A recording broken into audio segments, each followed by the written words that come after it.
high is no longer the nice to have. We're living in an exponential world. That content creation is going to be IP protection.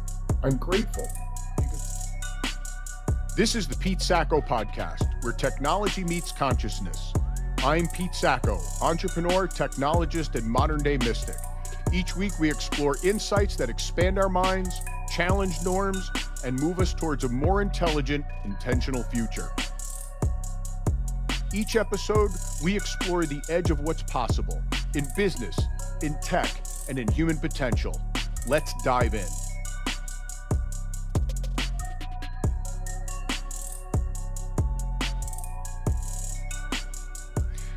Hi, everybody, and welcome back to the Pete Sacco Podcast.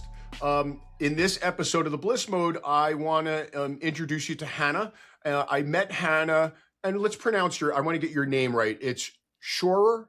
That was really great. Schworer, yeah. Schworer, right, yes. Mm-hmm. And so Hannah and I had the good fortune to appear on Hannah's podcast, and we thought, oh my God, we hit it off so well. She needed to come on the Bliss Mode, and a little treat today, she does a lot of work in human design, to which I was not familiar with. And so as a treat, she's going to read my human design chart for me here today so that we could all experience it. But Hannah, why don't we get right into it? Give me a little bit of your background, what you do, how you came to podcast, your work in the human design, lay it all on us. Yeah. So my background in my business, and my business is really, I call myself a holistic coach because we all need a title, but I use three main pillars in my business. One is human design. One is cycle alignment. So aligning to, as a female, our menstrual cycle, but also the cycles of the world that we live in. And my third pillar is somatic breathwork. And we were talking a little before about this. It really, all of these tools are rooted in teaching embodiment and nervous system regulation. And my story really starts from when I was a kid. My mom was a holistic person. I feel like she was a holistic before that was a buzzword. And she is, she has an undergraduate degree in nutrition. She's a yoga teacher, Reiki master. She's now an energy healer. She really grew my sister and I up as having all of these tools that I didn't realize other people didn't have. And so I felt it was really important to have these conversations and share the knowledge that I have in my unique language. And along my life, along my journey, I found these three pillars really that I feel resonate with me. They're not going to resonate with everyone, but at the core of it, like you and your business and really who you are, is how can we regulate our nervous system? How can we lead our lives from this inner knowing, not just up here in our minds, in our head, but in our body? And human design actually points to that and helps us really get into our body in a lot of different ways. And and I love it. I've started my own podcast about 2 years ago. I started my business back in, 2019, 2020. And I see clients one-on-one, and I do group classes, and I love what I do. I genuinely do. That's great. That's great context. And, let's build to the human design. I want to finish that as like the crescendo, right? We'll do that in the last part of it. But why don't we start backwards? Because you mentioned somatic breath work. And so, that idea of somatic work versus, let's say, mindset work, right? The idea of why thinking differently often fails with body integration. So give me your perspectives on the difference between mindset work versus somatic work. I love that question because I started with mindset work, and there's so much benefit there. I love Tony Robbins. I've been to UPW. Like I've done Joe Dispenza trainings, and I followed him for a long time. And I love the mindset work, but what we're missing is that our body is always communicating to us. There's actually 80% of the signals that we get in our brain are actually coming from the bottom up. They're coming from the body to our brains, not the other way around. So when we are thinking like, I have this goal and I'm just going to manifest it and I'm just going to think about it and I'm going to achieve it, and then we fall flat, then that leads to so much downfall, right? Like we just go downhill from there. But to have the body be the primary starting point you have this ability to learn what I say, the communication of your body, because our body doesn't speak in words, right? Our body's not speaking like, hey, you can achieve this goal. Right. Our body's going to speak in sensations or emotions. Yep. And typically the sensations arise first and then the emotions come. And what somatic breath work, let's define the word somatic is just soma. The root word is soma, which it means our body. So anytime you hear that, but my specific training is SOM and then the plus IQ. So it says somatic. It actually ends up spelling kind of somatic. And so it's that mind-body connection. And we like to separate things, Pete. Like we like to be like, we always have to live in the parasympathetic or we always have to live in the sympathetic. And that's not actually true. To have a regulated nervous system is not to always be in the parasympathetic state. It's to be able to modulate between the two. Right, to go back and forth. So when something stressful happens and it puts us in the sympathetic state, that's good. Actually, that means you're waking up in the morning. That means you have your get up and go. Yeah. But then to be able to come home at night after your long, busy day or after even that stressful situation and bring it back down, then being in the parasympathetic state, that's important too. And so somatic breathwork, this specific form of breathwork that I'm trained in, actually includes both of them. So once again, we're not talking about the sympathetic state and the parasympathetic state. Right. We're experiencing it in a breathwork session. Two comments to that. So when I wrote the first book, book, Living in Bliss, right? That one for me was all about discovering the connection between body and mind within me. It was first healing the body, then exploring the mind, realizing that interconnectedness. I found spirituality along the way, and that was the big surprise. But here's my reaction that once I started to learn that, the beauty of the world today, as I'm finding, is let's call it my original quantum mechanics, quantum physics world of engineering and now AI, used to look at energy healers and Reiki and the idea of the chakras and, mindfulness and somatic anything, right? As two foreign complete entities.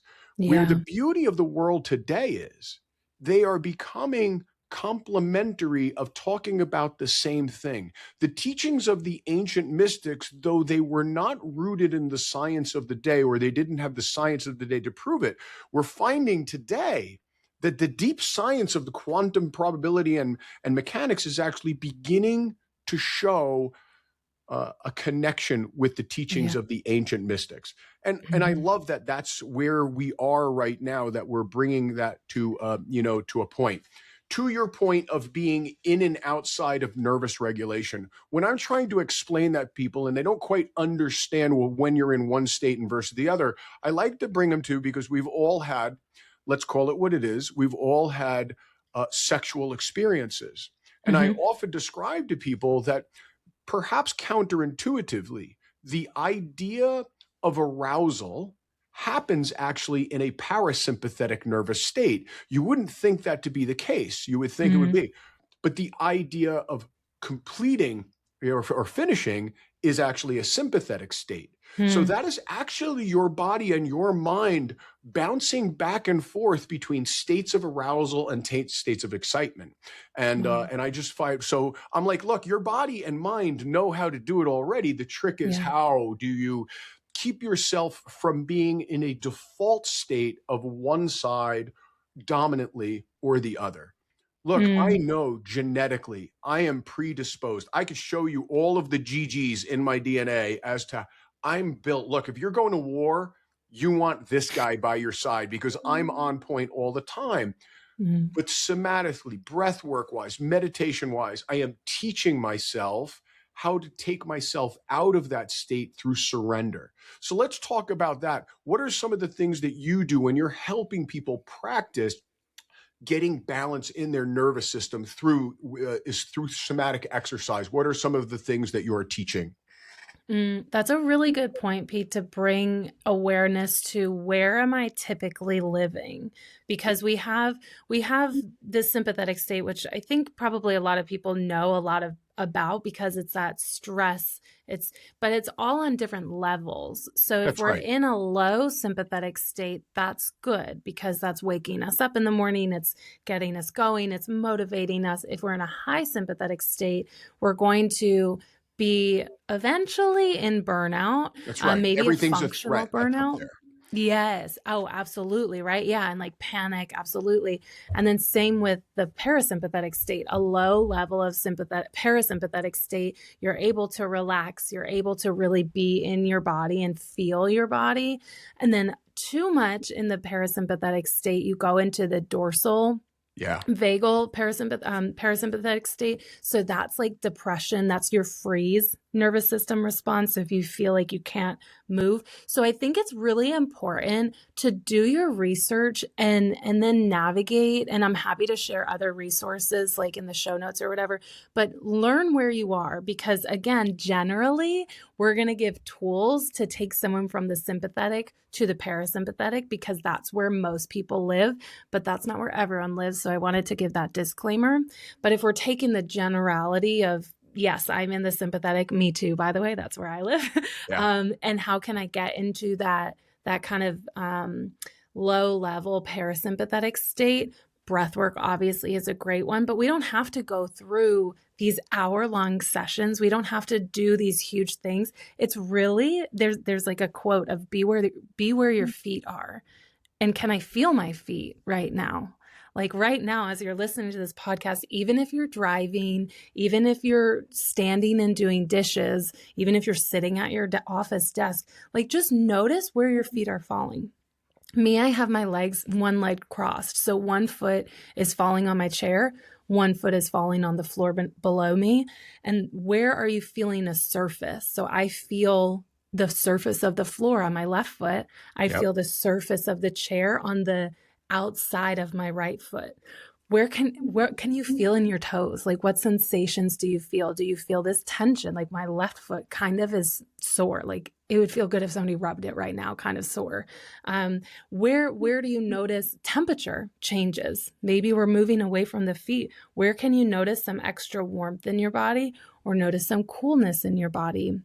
Maybe if you're just kind of doing a general body scan, where do you notice some tingling or some tension or some openness? It doesn't have to be like the uncomfortable feelings. Where do you feel really comfortable in your body right now?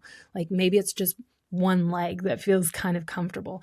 And that, it sounds kind of silly, but to do that in a practice for even 30 seconds, what you're doing is you're coming back to the present moment. You're coming back into your body. You're noticing your body and you're stimulating that parasympathetic state. And you're just bringing that, especially like overthinkers or people that live a lot in their mind, you're bringing that awareness out of your mind for a moment and back into your body. Yeah. One of the little practices I read about, it was years ago, I think it was Don DePani wrote the book, The Power of Unwavering Focus, and he tells a little story, and I've actually done the practice myself and actually taught it to other people, but I'll take a person and put them in front of a television and let them engross themselves in whatever the television is to get in the present moment of what that television program is, but then turn it off and then do exactly as you said, okay, describe only your feet to me. Right. And then do 3 minutes each, right? Going back and forth between those. And I love the juxtaposition of moving focus from there to here to there to here. But then the real tricky one is, can I put the television on with all of its sound and all of its remembering of what it was? Now just describe your feet to me. And if you can actually turn the television into nothing but white noise and lights because you can ground yourself in concentrating on your feet, you're really learning to shift yourself. And I think that's a valid practice. So to that, let's talk about this, because one of the big things I'm pretty sure that we're going to agree is the body as an intelligent data system, meaning that emotions and stress and patterns are stored somatically inside our bodies rather than, or in as well as cognitively. So what are some of the things that you do to help people realize they have to release the tensions of where they're storing stressors, even trauma throughout their lives in their body to be able to release that? Again, through breath predominantly? Can be. Yeah. Actually, lately, breath has not been my favorite way of doing it. It's such a great tool. But again, when we're talking about emotions getting stored in the body, one of my favorite quotes is when you bury an emotion in your body, you're burying it alive. Yeah. And it's going to come back up. They're just like that like dead person out of the grave, it's going to come back up. And oftentimes, actually, before we get to the big explosion where like you freak out at your partner or you have a mental breakdown or the grocery store doesn't have your preferred bread and then you end up crying in the grocery store aisle. Before then, you have some sensations that your body shows you.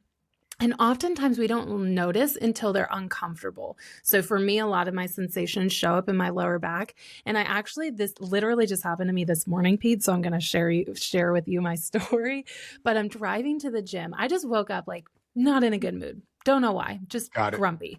And I'm grumpy. And I'm like, let me go move my body. That will help. So I'm driving to the gym and I'm noticing this discomfort, this like tension. It feels like a fist, kind of like a squeezed fist in my back. I'm noticing this tension in my lower back. I'm like, okay, I've done enough work. I'm like, what's going on? So I talk to my body and I say, what do you have to tell me? Like, what's going on? Yeah. And I had this question pop up and it's like, do you need to cry? And I'm like, oh, I think I need to cry. And I put on a song that helps the emotions bubble up. And I just bawled my eyes out on the way to the gym. But now the sensation is gone. Like my back doesn't hurt anymore. So that's one way, is honestly noticing the sensations. Breath work, I will say, helps us slow down enough to notice the sensations. It's not easy to slow yourself down and say, oh God, I have this like fucking pain in my shoulder. Yep. And most of the time we just pop an aspirin, right? Yep. Right. We don't do anything. Which is exactly why, and I love that. It was a perfect precursor to this. It's why high performers, and men in particular, struggle with the idea of rest and intuition and presence, because we're programmed, high achievers, as it shows weakness. Yeah. As opposed to, and it's so difficult, I know it's still difficult for me to become more in tune with subtle energy within my body, within subtle emotions within my body, allowing myself to cry, to release some energy that is there that I can't explain oftentimes. It's not apparent until you give yourself the space for your body to explain it to you. And I love that you just said you asked your body. Because I tell people all the time, do you ever really stop and ask your body what the problem is before you're solving the problem of, well, it's an ache and pain that requires an aspirin or a this or a that? Yeah, I love the idea. So, that's the idea between success conditioning versus embodied awareness, I think. Right. How do you overcome in that is the majority of your coaching done with women? Is it done with high achievers? What's the majority of the people who you find yourself helping the most? Mostly high achieving women. So both. I love working with men in breathwork. They typically come to me in the breathwork container.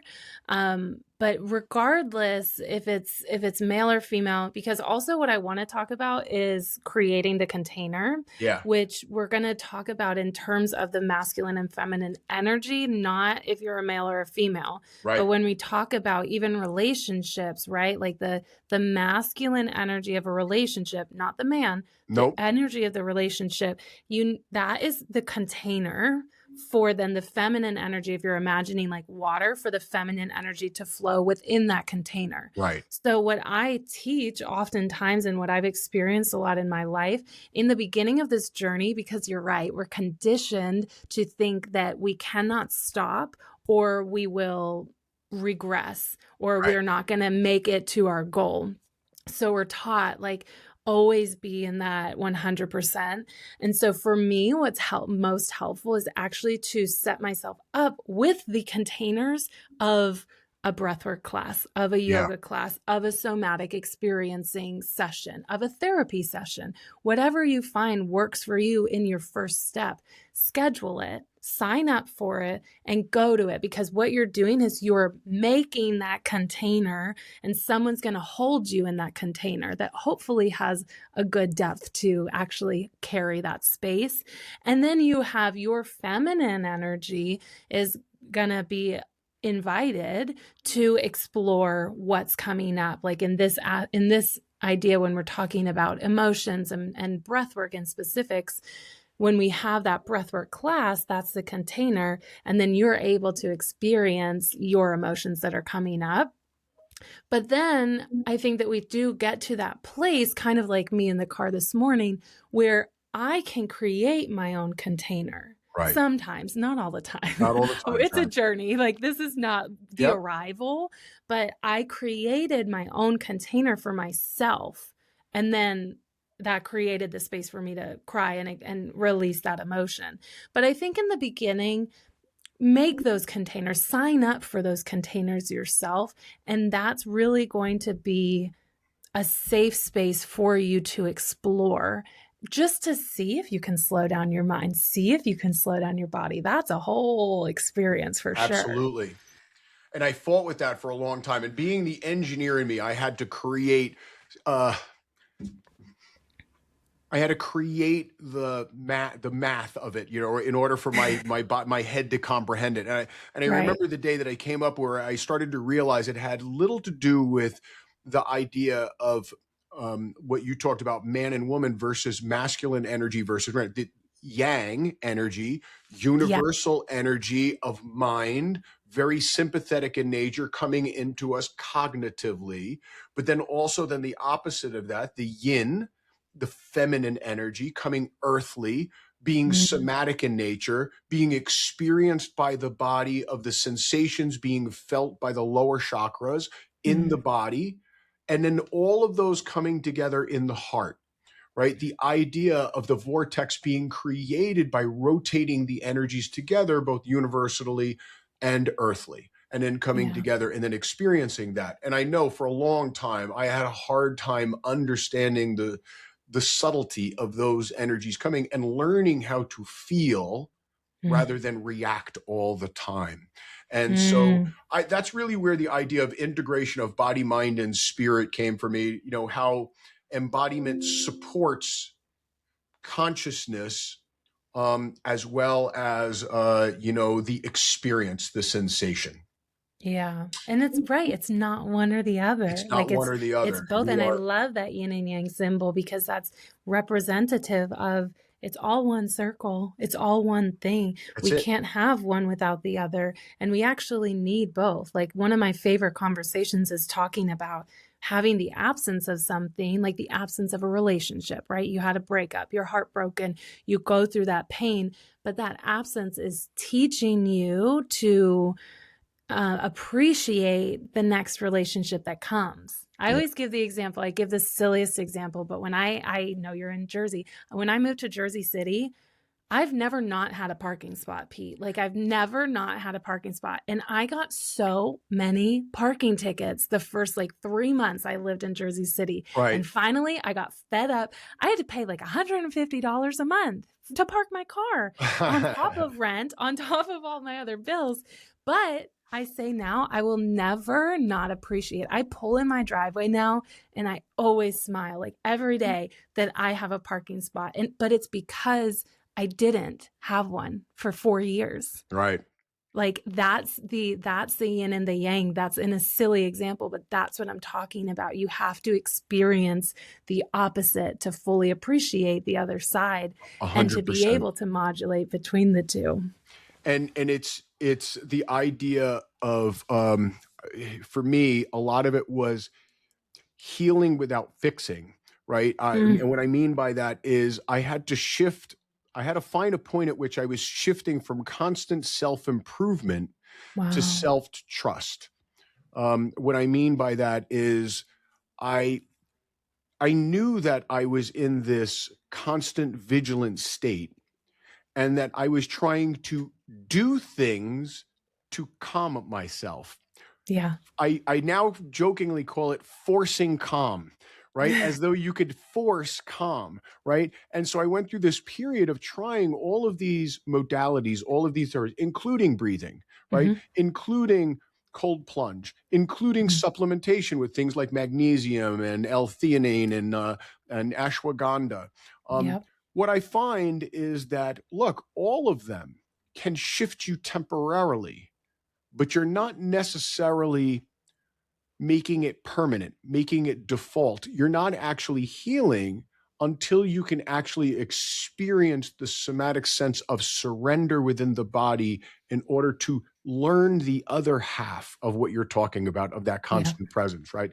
I know that mentally cognitive, one of the things that helps me when I find myself in this state and I'm trying to reform the container is to remind myself that there's nothing left to do. The natural order is perfect because that's the way it is, in a very Lao Tzu kind of Taoist kind of philosophy, right? It is because it is, right? And Yeah. So that brings us to, you mentioned, and something I'm less familiar with. Let's talk about, shift a little bit to the idea of cycles and rhythms and honoring that natural intelligence. It's really much more relevant to women because men don't follow as much cycles as women do. So give me some of your this idea of cycles within the body. Yeah. Yeah. And you're right, because women, we have different hormone fluctuations. So I'm Yeah. sure, but to lay a strong foundation, women go through a hormone fluctuation similar to what a man goes through in 24 hours. A woman goes through in about 27, 28 days. So obviously your menstrual cycle is the 27, 28 days. And that's whether you menstruate or not, is I really like to kind of precursor that, whether you're in menopause or you're on a birth control pill of some sort, your body still is going to go through these cycles. But to open up the conversation to literally everyone, think about the cycles that we go through in the seasons. So we have 4 main seasons. Right now we're in winter. We have spring, summer, fall. And the energy that is with each season is very different. And I think we can all kind of think about that, especially, let's just cut it in half, winter, summer. Winter, people want to stay inside and we say, oh, it's just because I'm cold. And even if you think about like the snow covering the earth, it quiets it. The snow actually acts as a sound barrier and it's quieter. Yeah. So we have the winter season is like cold. If you look out on the trees, nothing's producing. The ground is frozen. Bears are hibernating. And then you look at the summer energy, everything is in full bloom. Farmers, that's when you're reaping what you have sown. That's when you're really taking in your crop. The animals are running around, they're living their life. You feel like going out more, like let's go grab dinner on the dock and, let's hang out with friends and let me go on vacation. We're out of school in the summer and we're doing more things as children. So there's a lot of ways that actually we are just naturally kind of aligned to the season, but there's also a lot of ways that we're not. And a lot of like winter right now, kind of talking more seasonally, this is a time to slow down. And for those high performers, for the high achievers, it can feel very much like you're going against the grain. Like this morning too, like I didn't sleep well last night. Everything that I already said, I was also just really tired. And past versions of myself would have been like, nope, you have to hustle. You have to get it all done. You have a lot of work, power through it. And of course there's days that we have to do that. But today I took 20 minutes and I just meditated because I've lived that power through and I've learned that it doesn't work, but maybe you're finding a little bit more of that in the winter. And one invitation that I definitely work with my clients on is how can I create 10 minutes? Maybe it's actually taking a lunch break because a lot of people work through lunch. Maybe it's actually taking a lunch break and doing like a little somatic grounding where we just talked about feeling your feet. Maybe it's doing a meditation or going home and instead of turning the TV on at night, you go and take a bath. Like what's going to recharge you? But learning the seasons. And then of course we have the inner seasons of our body. As a woman, you go through actually the 4 seasons every month.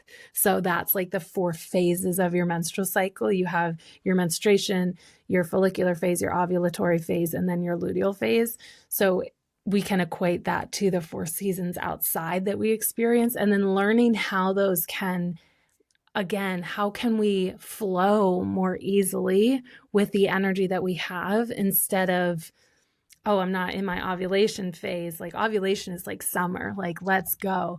When you're not in your ovulation phase, if you're a high performer, you feel like you're really working against your body. So how can I learn to work with my body? And maybe that doesn't look like the high achieving that week, but I'm going to have a lot of other gifts that come in from each phase.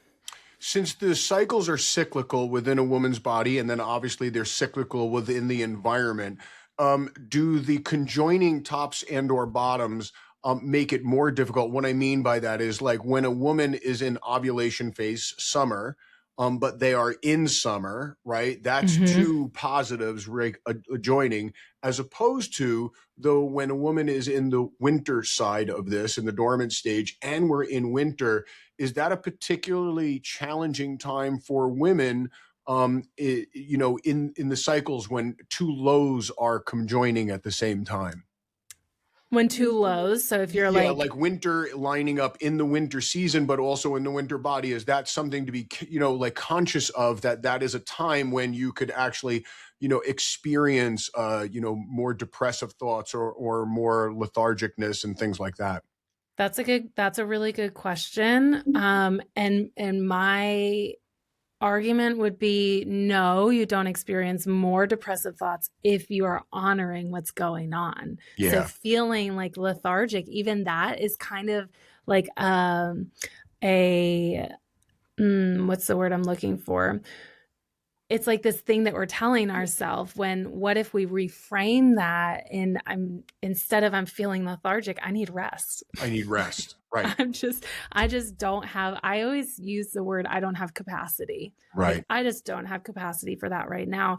And when you're in like that bleed in the winter, you're right. It's kind of like a double, but to be honest, to me, and this might not be the case for everyone, but to me, that's actually better to be in a double low because like the outside world is matching my inner world. And I'm like, let's just cuddle on the couch and watch a movie tonight. I like babe. that. Like right? I'm Because over it. Like, that would be the equivalent of saying, look, my body is saying I need rest. And that's good because I'm in the season of rest right now. Yeah. And so I'm in the season of rest. And so therefore, let's just rest. So I like that. How about as it changes for a woman, as a woman ages, they lose their cycle, right? Or it changes. And, what should women be, how do they reframe that as they go through a change menopausally?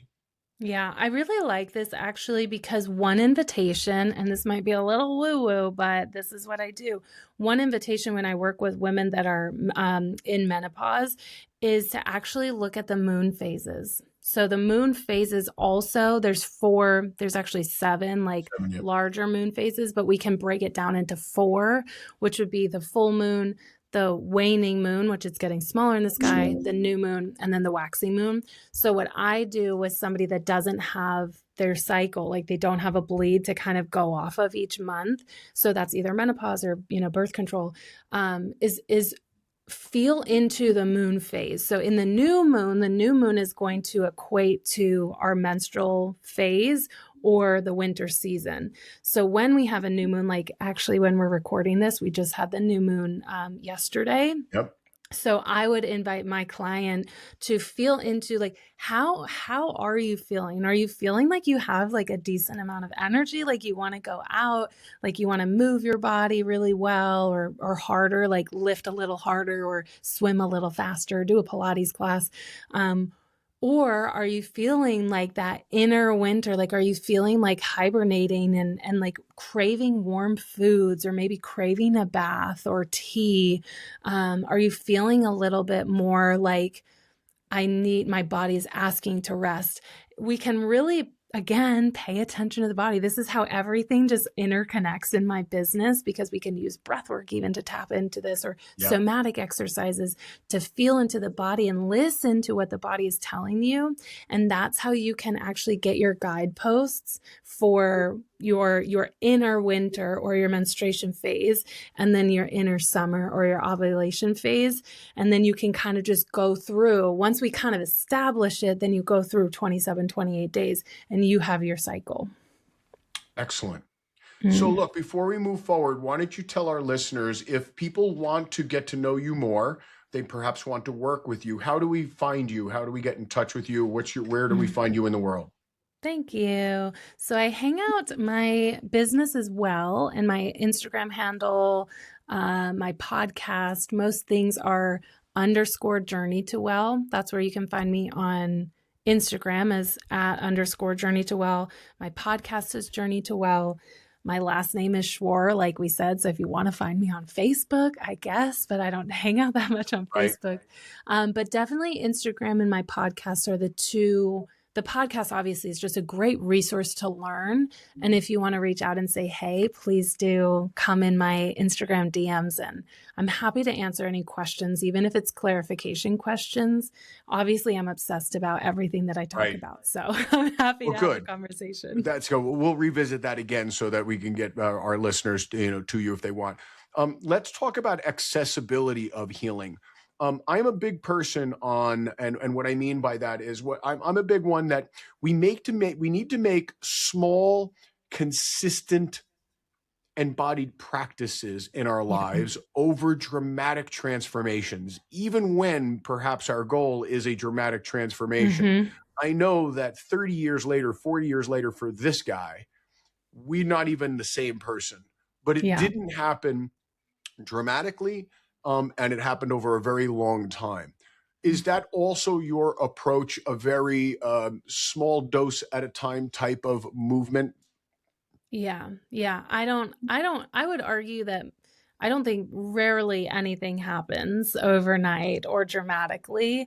It is small doses of, let me see if I can get into my body today. Let me see if I can make it to a breathwork class this month. Let me see if I can do that foot thing. Like, I understand that when we are on the beginning part of this journey, it might be really difficult for you to feel your feet. And you might throw your hands up and be like, I can't do this. Something's wrong with me. No, nothing's wrong with you. Try again tomorrow. And try again the next day. And maybe you notice something a little bit different. And it's those small movements. And the reason my business is called Journey to Well is because well is not being well, being healed, being healthy is not a destination. And I shared, my experience from today. I still have trouble letting go of control. I still catch myself like being like, what the fuck, Hannah? Like, come on, you know better. I still have struggled when I start a breathwork journey. I still find myself meeting my body with resistance or finding resistance in my body. This is not somewhere where we're just going to arrive to and be like, oh, I made it, like enlightenment, right? Like that's not the goal. The goal is to experience the full journey. And it is through those, climbing a mountain, right? The analogy, it's through one step at a time. You're not going to turn around and be like, oh, I have no more work to do. I've arrived. Well, I love that journey to well, because that's one of the realizations you get. I remember, I know in my books, I've described my truly awakening moment when I observed my enlightenment moment, my very first realization of enlightenment, that awakening moment of experiencing consciousness itself. You have a feeling, you get spiritually awkward because you feel like, oh my God, I'm going to wake up and I'm going to have flowing white hair and white robes, and you're going to be there when you realize it's a fleeting moment, right? Yeah. But you've graced yourself with knowing that it's approachable, that you can achieve that yet again, even though it's still elusive to you, right? Until it's not. I like the small, consistent, right? James Clear wrote the book Atomic Habits, and I think it's extremely relevant to it, right? Yes. One of the things I often will advise people to is I love combining something that you're already doing as a habit with something new that you're trying to create as a habit, right? And so leverage that. So if you're used to doing something in the morning, like brushing your teeth, right? Yeah. If that's a practice that you do regularly, combine it with something that you're trying to do. Like if you're trying to improve your supplementation, if you're trying to do push-ups in the morning or something like that. Do them while you're in the routine of brushing your teeth or making your cup of coffee or doing whatever that pre-morning routine is. Combine it in there and join it with something that you're doing. I find that. I want to shift from the idea of accessibility, the consistency of small habits, to community. What is your thoughts about building, it's funny, Dan Buettner wrote The Blue Zones, right? He talks about the people who have a propensity to living over 100, the centenarians.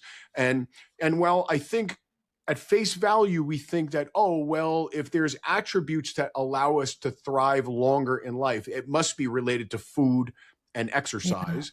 But we actually find that community and faith are as important, if not more important. Talk to me about why healing doesn't happen in isolation and how shared presence accelerates that growth. Yeah, I've had actually multiple people on my podcast come on and share the research behind it's actually relationships. It's the way that we relate to each other and the relationships that we have with each other. And it's interesting.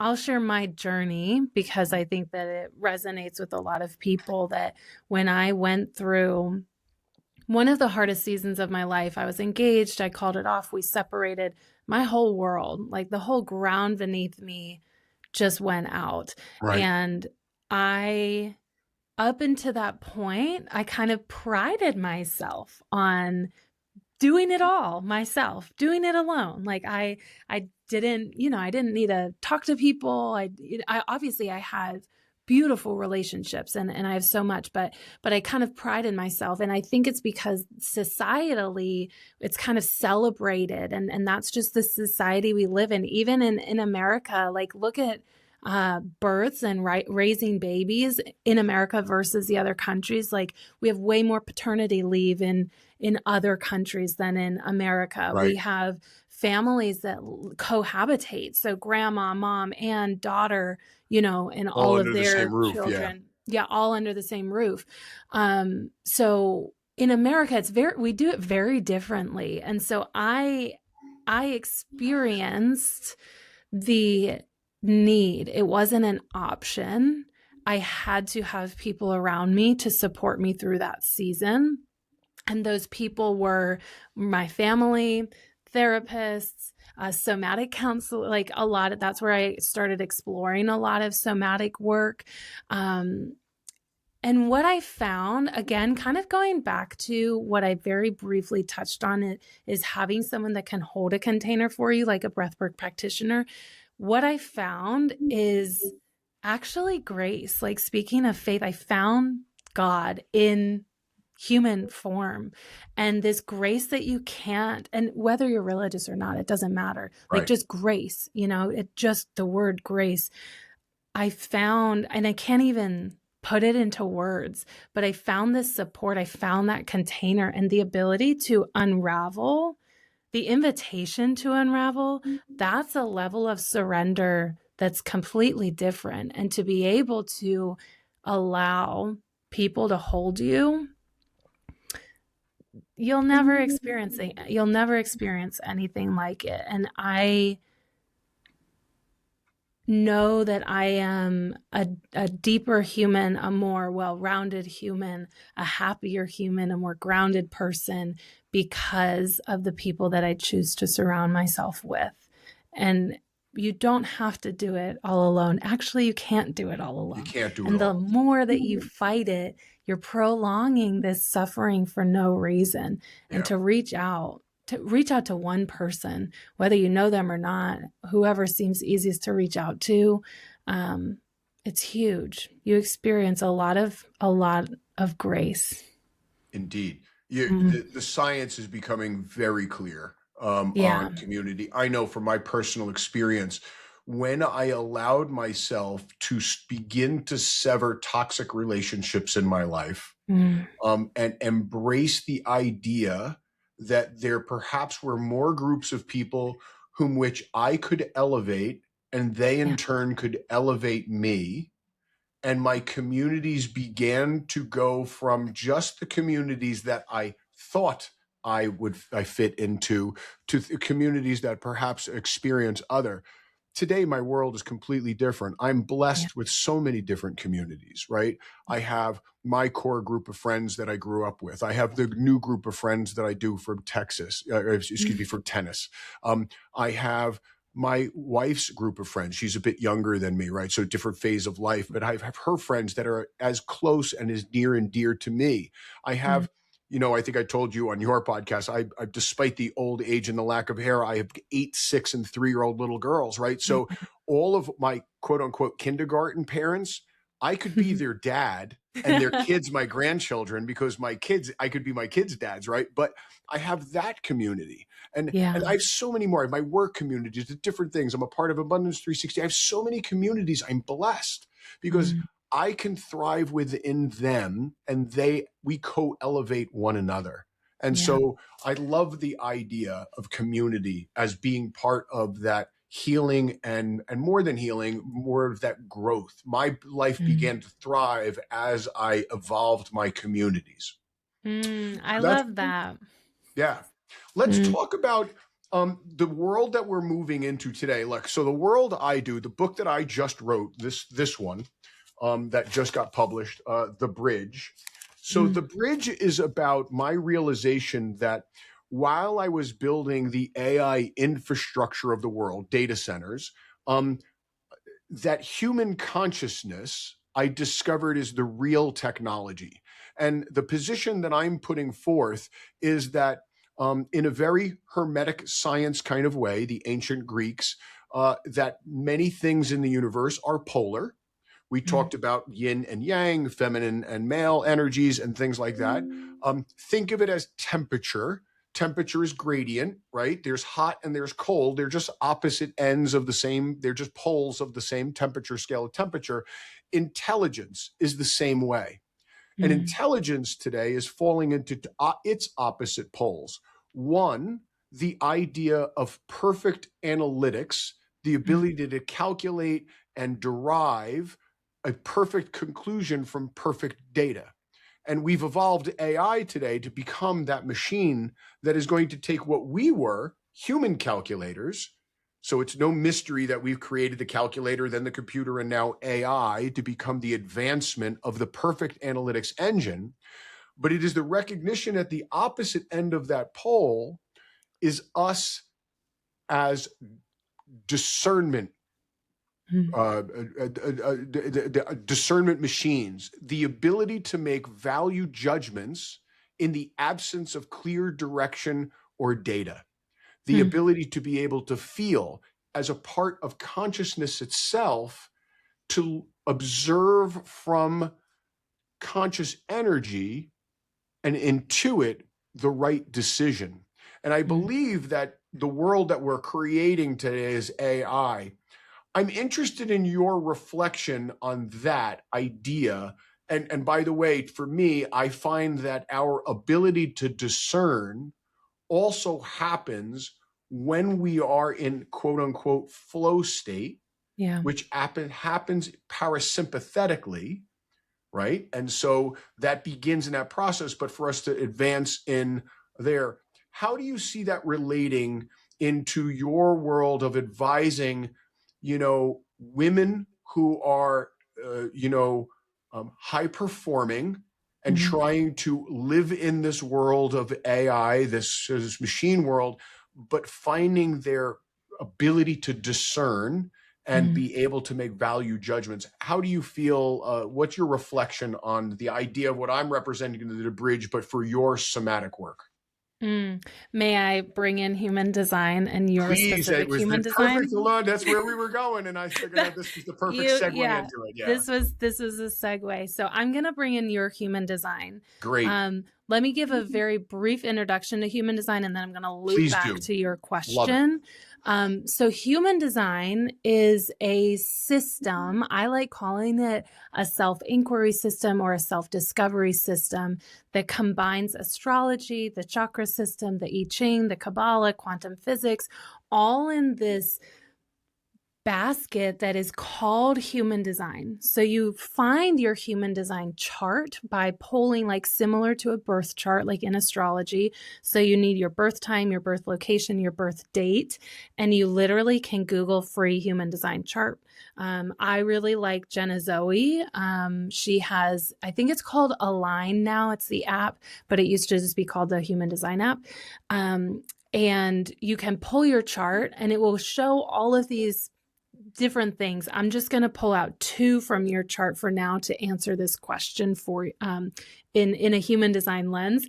So I really love talking about, actually, I haven't had a ton of conversations about human design and AI, but I really love, again, to me, it's this thing that can come together. I don't really love, like, let's go all in on human on AI, or let's go all in on against AI. Like, I think it's this balance. And one of the ways that you can find this balance, or in general, is you have two areas in your human design chart that you can look. One is called your energy type, and specifically your strategy under your energy type. And then the second one is your authority. So your energy type, and mine, actually, Pete, is called a manifesting generator. And I'm happy to answer, do an intro to human design kind of podcast at some point, or you can also head to my podcast and literally search intro to human design, and you'll get a breakdown of the 5 different energy types. So maybe come back to this podcast again and listen to it after you've gotten a base of human design. But for a manifesting generator and generator energy type, which those make up actually about 70% of the population, our strategy is to respond. And so for me, how I coach and how I live my life is under that umbrella of that we're always given things to respond to. You came and we met, and you came on my podcast and you told me you had a podcast, and my body was like, oh, I want to be on his podcast because he's talking my language in a really aligned way, but we have different ways that we approach it. And I'd love to talk more with him. That was me responding to you saying, I have my own podcast. And so I asked you, hey, I would love to come on your podcast. And here we are. That's a really simple example, but we are given things to respond to all the time. Somebody beeps at you at a light. You have the opportunity to respond in a certain way, and you can choose that way that you respond. Yep. The second thing that we can look at is our authority, which we have about 7 different authorities. And our authority in human design is how we best make decisions. So we can look at, your authority is called an emotional authority, and my authority is called a sacral authority. What I really like to coach on, and how I lay the foundation whenever we start speaking of authorities, is all of the authorities are in your body. So the top 3, sacral authority, splenic authority, or emotional authority, that is feeling into your body. So for you, Pete, how I would coach you in making decisions is, I would say something like emotional authorities, they really feel their emotions very deeply. So if you're thinking kind of, and I'm not saying that you're a water sign, but if listeners are into astrology and you think of kind of like the water signs in astrology, they tend to feel their emotions pretty deeply. So they have they can get a little bit overwhelmed. They have the potential to get a little overwhelmed by their emotions, or they have the potential of making a decision out of emotion. Or when you're saying reactivity and reaction, emotional authorities have an easier time of making a reactive decision than a responsive decision. So when you have this self-inquiry tool and you learn this information, how I coach my emotional authority clients is I invite them to ride their emotional wave. So pay attention. You need to make a decision of hiring a new person. You have the interview with your new person for your business, and you really like them. They're really like upbeat. They seem to know their stuff. You really think that they might be the right choice in that moment. I would argue with you, don't hire them on the spot. Slow down, take a step back, Come back tomorrow and think about your interview, or maybe read your interview notes. And now, how are you feeling? Now maybe you're like, oh, I don't know. Maybe they're like not educated enough and I just really like their personality, but I need someone that has a lot of experience. So maybe I don't want to. And then come back the next day and check in with yourself. How are you feeling? Check in with your emotions. That's how an emotional authority makes a really good decision. I'll give you my example and then I'll keep going, but you go. Let me just reflect on that, because that, first of all, yeah, that's me nailed, right? Good. And so look, I'm so in tune with that I understand that about myself, that as a CEO and leader of multiple companies, multiple businesses, I know that so well about myself that while I absolutely trust myself from that original emotional content, I juxtapose to that with different types of personalities that weigh in on the same decision making, whether that's a new employee, whether that's a new strategy, whether that's a new anything.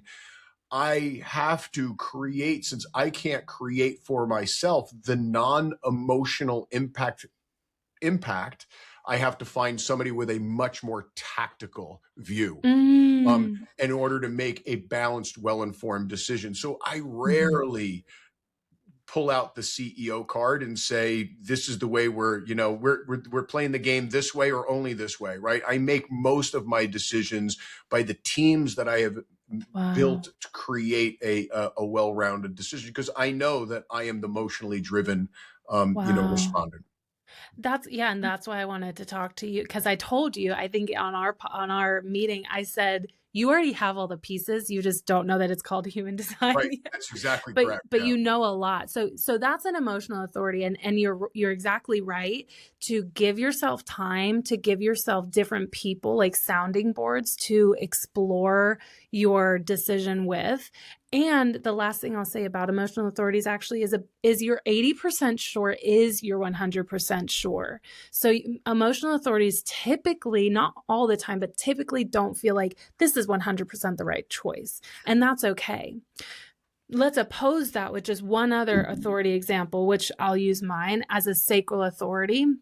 So our sacral authorities, we have different energy centers in our human design chart. The sacral center is one of the centers.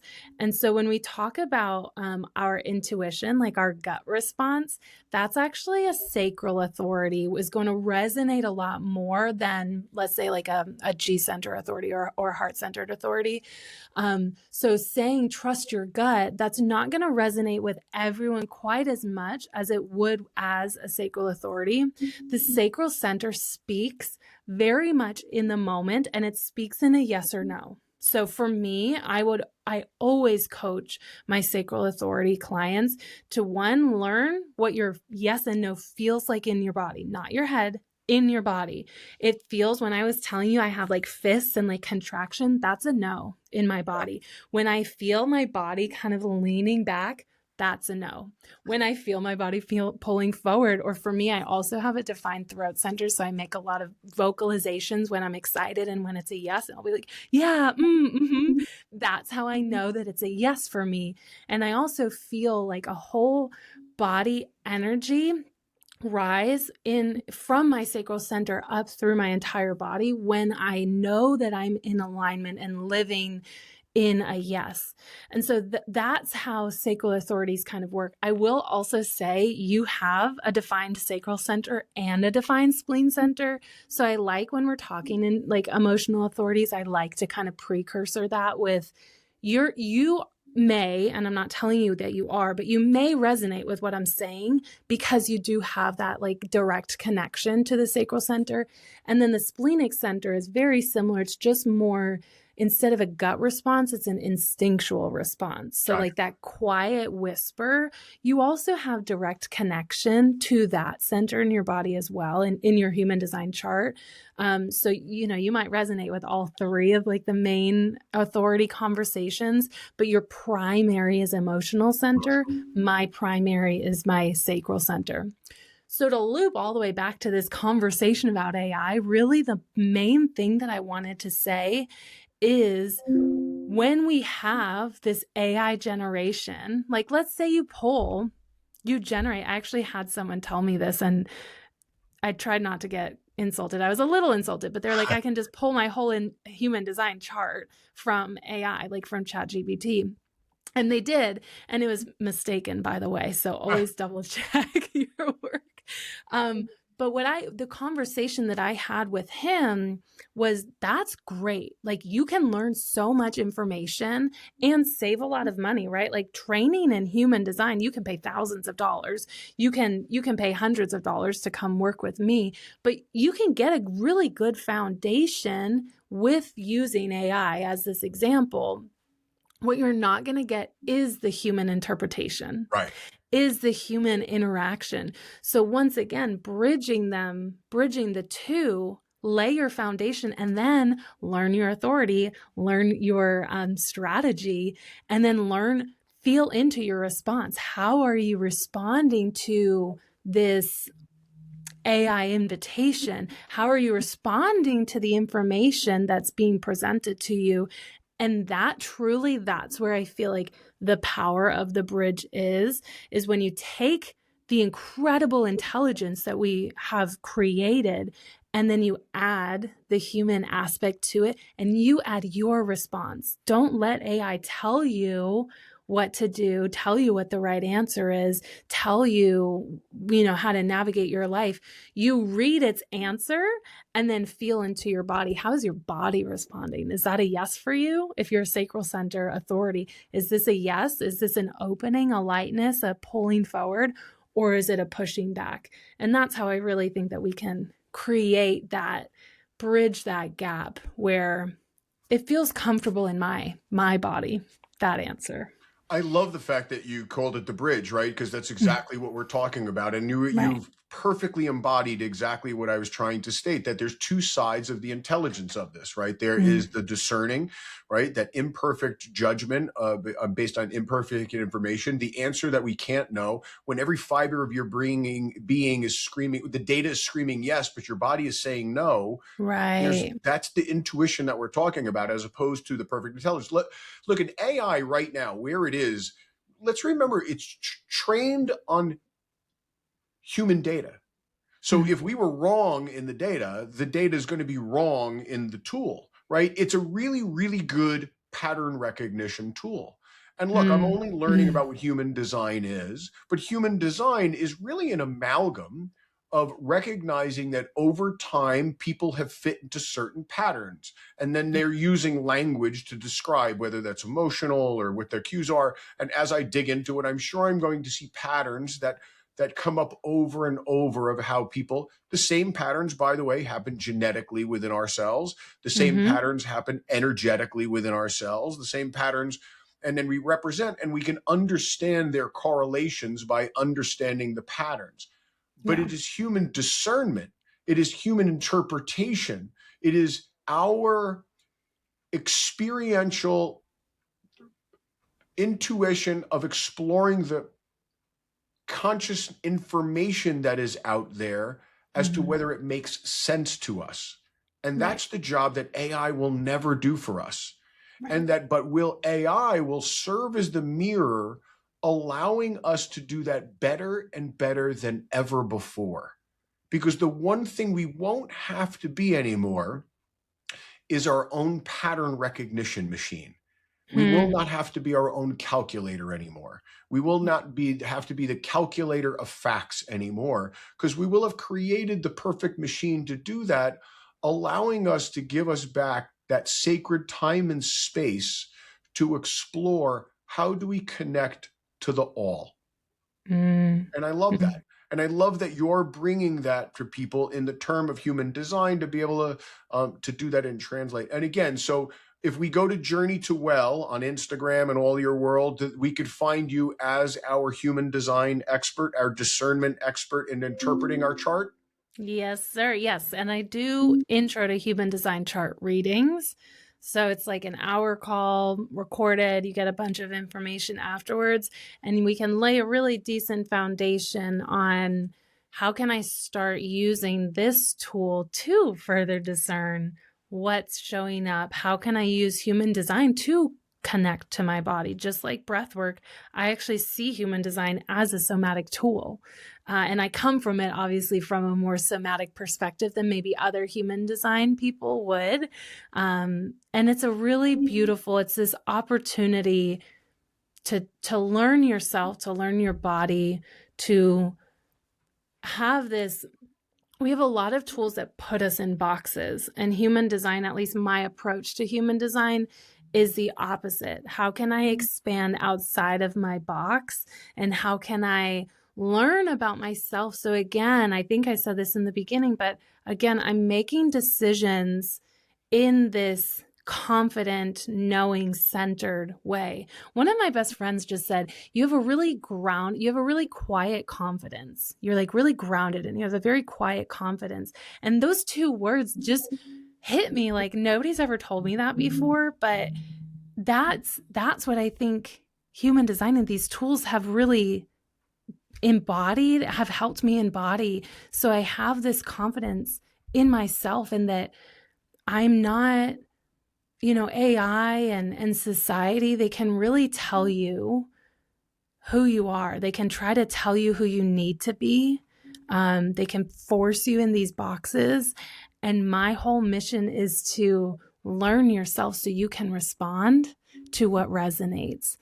And nobody can really tell me who to be anymore, because I know myself, and I know myself, like not up here. I know myself in my body. And that's something that AI can't teach you. No, 100%, 100%. You could see that same parallel even in the genetics of your body, right? Your body is genetically predisposed to certain things. But remember, you have an epigenome, right? That epigenome expresses through the environment you put yourself in, not just the physical environment, but your mental environment, right? Your somatic environment, where you place your body in the world, as well as how you position your mind, expresses genes on or off. So you're not, just like you're not beholden to your genes, right? You're not beholden to your human design predisposition to how, you asked me very little. You wanted to know the date at which I was born and the date, which for those out there was interesting. Even I learned I was born. I asked my mom last night while I was at her house. I was born at 7 a.m. on Saturday, May 20th, 1967. And so, and that means something, but again, we are not our body. We are not our mind. We are free to choose. Yes, we have certain predilections and predispositions, but we are free to feel how we react and who we are to all situations. And I fervently believe that, look, consciousness, I believe, is fundamental to the universe. And ultimately what we're going to learn is we are one massive consciousness. And right now we expressing as an avatar in this reality is just consciousness observing consciousness.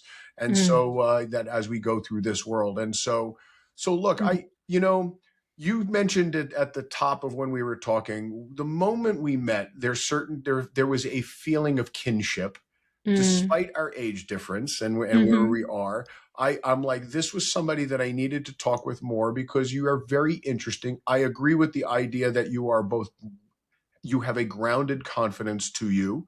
You understand who you are, who you're not, who you want to be, more importantly, and you're moving in that direction every day. And I think that people everywhere would do well to seek you out. And I know that I feel smarter now, having gotten to know you over the last few weeks and especially in the last hour.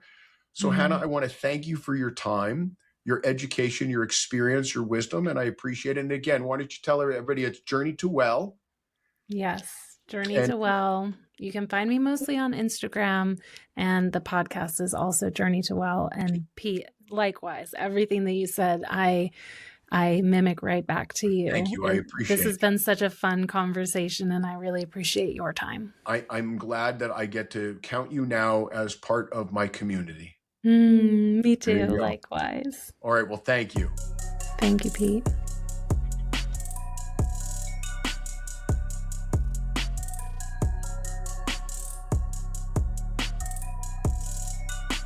Thank you for joining me on the Pete Sacco Podcast. If today's conversation sparked insight or inspiration, don't forget to subscribe, share, and leave a review.